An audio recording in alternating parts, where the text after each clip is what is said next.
ഇനിയിപ്പോ പേര് മാറി വരുന്ന വണ്ടിയുടെ പുത്തമ്പള്ളിയുടെ ആർസിക്ക് വീട്ടിലേക്ക് പോസ്റ്റ് കിറ്റ് വരുന്ന കേട്ടെ നമ്മൾ തന്നെ പണിയെടുത്ത് ഡൗൺലോഡ് ചെയ്യണം. അപ്പൊ എങ്ങനെ ചെയ്യുന്നത് സിമ്പിൾ ആയിട്ട് ഫോണിൽ കൂടെ ഡൗൺലോഡ് ചെയ്യുന്ന ഇപ്പൊ കാണിച്ചത്. നിങ്ങൾ നിങ്ങളുടെ ഫോണിലെ ബ്രൗസറിനകത്ത് പരിവാഹൻ സെലക്ട് ചെയ്ത് അതിനകത്ത് GOV.in നേരെ ക്ലിക്ക് ചെയ്ത് അകത്ത് കയറുക. അതിനകത്ത് കയറുന്ന ലെഫ്റ്റ് സൈഡിൽ 3 ഡോട്ടിൽ ക്ലിക്ക് ചെയ്ത് ഓൺലൈൻ സർവീസിനകത്ത് വെഹിക്കിൾ റിലേറ്റഡ് സർവീസസ് എടുക്കുക. അതിൻ്റെ അകത്ത് നേരെ നമ്മുടെ സ്റ്റേറ്റ് കേരള ആണെങ്കിൽ അത് സെലക്ട് ചെയ്ത് കൊടുക്കുക. അതിനുശേഷം നമ്മുടെ RTO, നമ്മുടെ KL 35 ആണ്, RTO സെലക്ട് ചെയ്ത് ടിക്ക് അടിച്ച് പ്രൊസീഡ് കൊടുത്ത് നേരെ അകത്തോട്ട് പോവുക.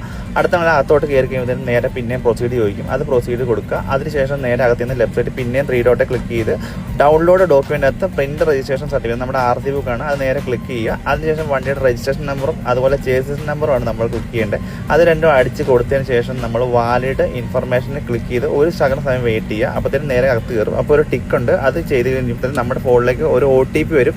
അതടിച്ച് ഷോ ഡീറ്റെയിൽസ് കൊടുക്കുക. നമ്മൾ നേരെ അടുത്ത പേജിലേക്ക് ചെയ്ത് നമ്മുടെ RC ബുക്ക് അവിടെ വിസിബിൾ ആയിട്ടാണ് വരുന്നത്. അത് നമുക്ക് പ്രിന്റ് എടുത്ത് അല്ലെങ്കിൽ ഫോണിൽ സേവ് ചെയ്ത് അങ്ങനെ എങ്ങനെ വേണം വെക്കാന്നാണ്. അപ്പൊ നമ്മൾ ആ കണ്ട സംഭവം RC നമുക്കത് ഡൗൺലോഡ് ചെയ്ത് ലാമിനേറ്റ് ചെയ്ത് പ്രിന്റ് എടുത്ത് വെക്കുക, അതുപോലെ ഫോണിൽ സേവ് ചെയ്ത് അങ്ങനെ ചെയ്യാം. അതുപോലെ നമ്മുടെ ആധാറും വണ്ടി നമ്പറുമായിട്ട് റിലേറ്റഡ് ആയിട്ടുള്ള ആ OTP ഇടുന്ന മൊബൈൽ നമ്പർ നിർബന്ധമായിട്ടും അതിൽ ലിങ്ക്ഡ് ആയിരിക്കണം. എന്നാൽ മാത്രമേ നമുക്ക് ഡൗൺലോഡ് ചെയ്യുമ്പോഴത്തെ OTP കിട്ടുള്ളൂ.